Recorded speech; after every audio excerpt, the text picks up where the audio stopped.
Everyone, welcome to KTV India. Telangana ఎన్నికల్లో కేసీఆర్ ఓడిపోవడంతో ఏపీలో CM Jagan కు భయం ప్రారంభమైంది. వెంటనే సిట్టింగ్ ఎమ్మెల్యేలతో ఫుట్బాల్ ఆడిస్తున్నారు. 100 మందిని మార్చేస్తామని ప్రచారం ప్రారంభించారు.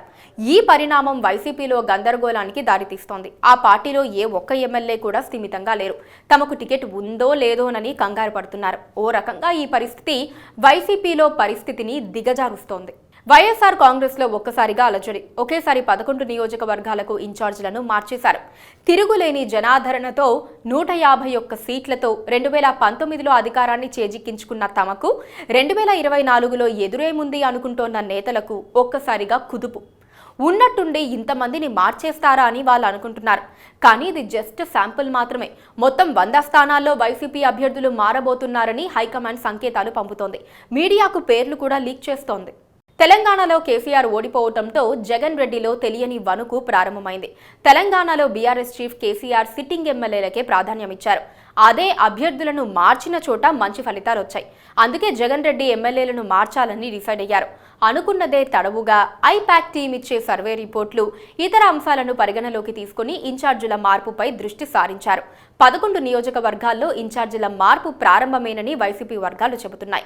ఫిబ్రవరిలోనే ఎన్నికల షెడ్యూల్ వస్తుందని వైసీపీ వర్గాలు గట్టిగా నమ్ముతున్నాయి. అందుకే ఇన్ఛార్జీల్ని మార్చాలనుకున్న చోట శరవేగంగా మార్చేసి పనితీరుని అంచనా వేయాలనుకుంటున్నారు. 2-3 జిల్లాలకే 11 మందిని మార్చేస్తే మిగిలిన చోట్ల పరిస్థితి ఏంటన్న ఆందోళన ఇప్పుడు ఎమ్మెల్యేల్లో మొదలైంది. ఇచ్చాపురం మొదలుకొని కుప్పం వరకు పార్టీ నేతల్లో టెన్షన్ మొదలైంది.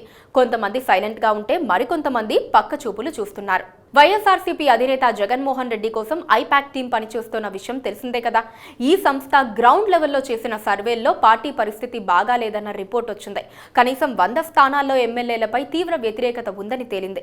కొన్ని చోట్ల స్థానికంగా ఉన్న గొడవలను సర్దుబాటు చేసి మిగిలిన 65 చోట్ల అభ్యర్థులను మార్చాలన్న నిర్ణయానికి జగన్ వచ్చేశారని అంటున్నారు. ఇప్పటికే కార్యాచరణ ప్రారంభించినందున ముందు ఇలాంటి లిస్టులు మరిన్ని బయటకొచ్చే అవకాశం ఉంది. మార్పులకు కారణమేంటో పార్టీ నేతలే నేరుగా చెబుతున్నందున దీనిపై పెద్దగా చర్చ కూడా ఏం లేదు. గెలుపే లక్ష్యంగా అభ్యర్థులను మారుస్తున్నామని చెబుతున్నారు కాబట్టి పాత అభ్యర్థులతో వెళ్తే ఈ సీట్లలో ఓడిపోతారని అర్థం చేసుకోవాలి. ప్రజలు కూడా అదే అభిప్రాయానికి వస్తున్నారు. అభ్యర్థుల మార్పుపై ఎప్పటి నుంచో కసరత్తు జరుగుతున్నప్పటికీ తెలంగాణ ఎన్నికల ఫలితాలు దీనిని మరింత ముందుకు నెట్టాయి. తెలంగాణలో ఎమ్మెల్యేలపై వ్యతిరేకత వల్లనే ఎక్కువ స్థానాల్లో ఓడిపోయామని బీఆర్ఎస్ విశ్లేషిస్తోంది.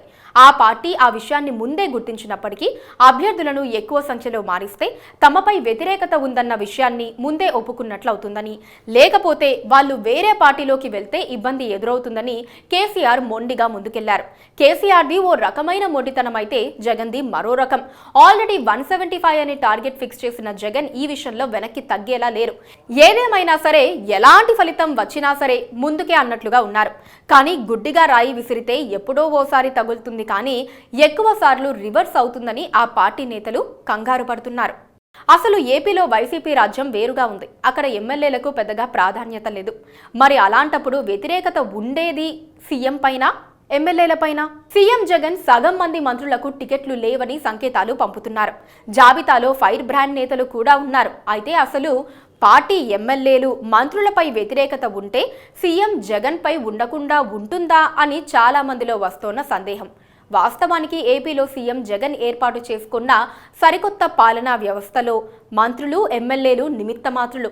వైసీపీలో పేరుకే ఎమ్మెల్యేలు, కనీసం వాలంటీర్కు ఉన్న విలువ లేదు. కుదిరితే దందాలు చేసుకోవటం, లేకపోతే సైలెంట్గా ఉండటం మినహా వారు చేసిందేమీ లేదు. చేసిన మొత్తం జగనే సర్వం అన్నట్లుగా పాలన సాగుతోంది. సంక్షేమ పథకాల విషయంలో కానీ, ఇతర అంశాల్లో కానీ ఎమ్మెల్యేల ప్రమేయం లేదు. తమకన్నా వాలంటీర్లు నయమని ఎమ్మెల్యేలు అనుకునే పరిస్థితి వచ్చింది. ఓవైపు నిధులు ఇవ్వకుండా మొత్తం అధికారాలు జగన్మోహన్ రెడ్డి వద్ద దాఖలు పరుచుకుని చిన్న పనులు కూడా వాలంటీర్లతో చేయించుకోవాల్సిన దుస్థితిలో ఉన్నారు. ఈ 4.5 ఏళ్లలో నియోజకవర్గానికి 1 కోటి ఖర్చు పెట్టి అభివృద్ధి పనులు చేసిన పరిస్థితి లేదు. కానీ బిల్లులు వస్తాయని పార్టీ నేతలతో చేయించిన పనులు, బిల్లులు మాత్రం కోట్లకు పెండింగ్లో ఉన్నాయి. తమ ప్రభుత్వంపై అసంతృప్తి లేదని, ఎమ్మెల్యేలపైనే ఉందని, ఎమ్మెల్యేలందరినీ మార్చేస్తే మళ్లీ వైసీపీకే పట్టం కడతారన్న వ్యూహంతో జగన్ ఉండటం రాజకీయ వర్గాలను సైతం ఆశ్చర్యపరుస్తోంది. ఏపీలో మంత్రులు కూడా నిమిత్త మాత్రమే. వారికి శాఖల కేటాయింపు మాత్రమే ఉంటుంది. వారికి కనీసం సచివాలయానికి వచ్చి వారి శాఖపై సమీక్ష చేసే స్వేచ్ఛ కూడా ఉండదు. మంత్రులైనా వారి నియోజకవర్గాల్లోనే ఉంటారు. ప్రెస్ మీట్లు పెట్టాలంటే జిల్లా కేంద్రాల్లో పెడతారు. ఏపీలో 5 ఉప ముఖ్యమంత్రులు ఉన్నారు. కనీసం వారి శాఖల గురించి కూడా వారికి స్పష్టత ఉండదు. మొత్తంగా ఎమ్మెల్యేలు, మంత్రులు నిమిత్త మాత్రంగా పరిపాలన ఉంది. కానీ ఇప్పుడు వారినే ప్రభుత్వంపై వ్యతిరేకత పెరగడానికి కారణంగా చూపించడం మాత్రం జగన్ మార్క్ రాజకీయం అనుకోవచ్చు. మరోవైపు మార్పులు వైఎస్ఆర్సీపీలో కాస్త అలజడిని సృష్టిస్తున్నాయి. మంగళగిరి టికెట్ నిరాకరించడంతో ఆళ్ల రామకృష్ణారెడ్డి పార్టీకి ఎమ్మెల్యే పదవికి రాజీనామా చెప్పేశారు. సీటు వస్తుందని ఆశించిన డొక్కా మాణిక్య వరప్రసాద్ ఇప్పుడు బయట పార్టీ వైపు చూస్తున్నారు. సీనియర్ ఎమ్మెల్యే సుధాకర్ బాబును పక్కన పెట్టేశారు. చాలా మంది మంత్రులను పక్కన పెడుతున్నా వాళ్ళంతా జగన్ కు సన్నిహితులు కావటంతో ఏం అనలేని పరిస్థితి. వై నాట్ 175 అన్న వైసీపీ ఉన్న క్యాండిడేట్లను ఇలా మార్చుకోవటంపై ఆశ్చర్యం వ్యక్తమవుతోంది. ఓటమి భయంతోనే ఇలాంటి మార్పులన్న సంకేతాలు సహజంగానే ప్రజల్లోకి వెళ్తాయని ఆ పార్టీ నేతలు చర్చించుకుంటున్నారు. కానీ ఏపీ సీఎం జగన్ మాత్రం తాను చేసేది రాజకీయమని గట్టిగా నమ్ముతారు. తెలంగాణ ఫలితాలు ఏపీలో ప్రభావం చూపిస్తాయని అనుకున్నారు. కానీ నేరుగా సీఎం జగన్ తీసుకునే నిర్ణయాలపై ప్రభావం చూపిస్తాయని ఎవ్వరూ అనుకోలేదు. కానీ ఎక్కువగా ఆయనే భయపడుతున్నారు.